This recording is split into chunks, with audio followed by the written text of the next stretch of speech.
استعمال ما أمكن للكلمات اللغة العربية الفصيحة، وهو ذا هو الآن.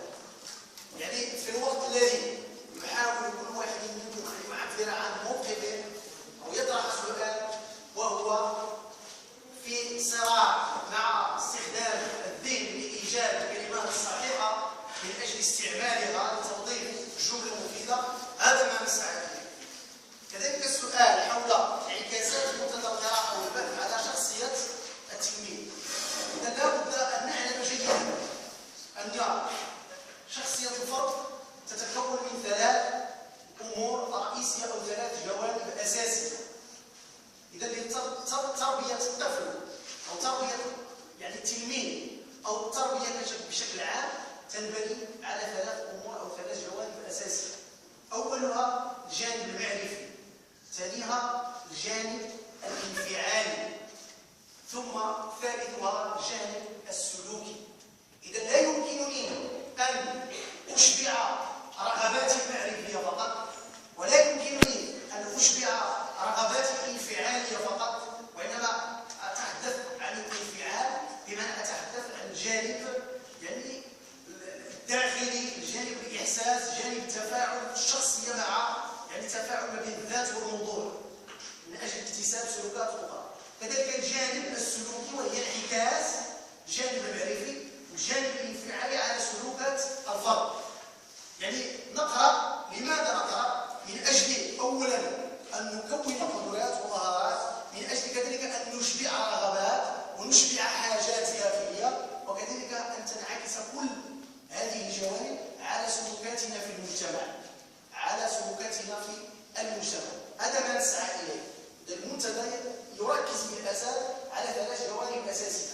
الجانب المعرفي أنني أقرأ وأحاول جمع قدر ما أمكن من المعلومات، أنفتح على العلوم، أنفتح على الاتجاهات النظرية، كذلك أشبع رغباتي الداخلية، الحاجات النفسية المتعلقة بشخصية التلميذ، كذلك أن ينعكس هذين الجانبين على سلوكاتنا في المجتمع، من أجل تهذيب النفس، من أجل تكوين شخصية متوازنة، من أجل كذلك التخلي عن مجموعة من السلوكات السلبية.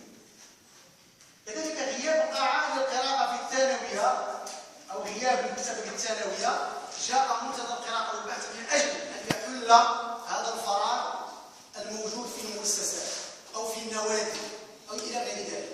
منتدى القراءة والبحث من أجل توفير هذه المكتبة، من أجل التشجيع على القراءة، من أجل التشجيع على الكتابة، وكذلك وراء هذا ذلك التشجيع على البحث. عندما أقول البحث، كيف يمكنني أن أقرأ كتاب وأكتب ما فهمت إضافة إلى مجموعة من القيم المضافة الأخرى. لا تنحصر كذلك في مقالات، وإنما أضيف أمور أخرى ترتبط بالتجربة ديال التنشئة الاجتماعية ديال الممارسات اليومية، بمعنى أنني أبدع. عامل الإبداع هو أرقى مستويات القراءة والبحث.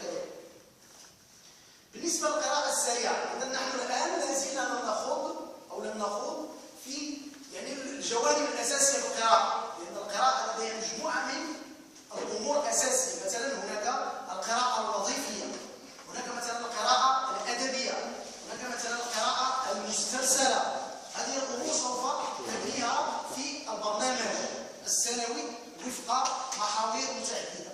فالقراءة الوظيفية هو أنني أقرأ أمور لها علاقة بحياتي الاجتماعية. ولماذا لها علاقة بحياتي الاجتماعية؟ لكي أكون قادرا كذلك على توظيف مهاراتي، توظيف مثلا الأمور التي أزاولها في حياتي الاجتماعية. لأن الإنسان كيفما كان نوعه فهو شخص مبدع، يسعى دائما إلى الاكتشاف، يسعى دائما إلى الإبداع.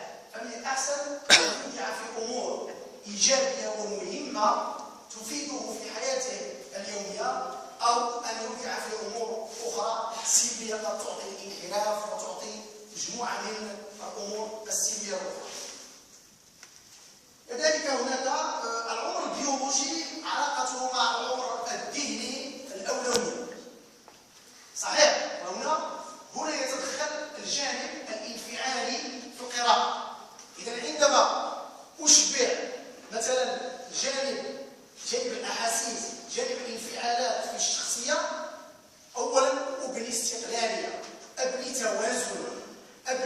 نوع من التوازن في شخصية، وهذه الظاهرة القرائية سيكون لها انعكاسات على مجموعة من الإشكالات الاجتماعية الأخرى.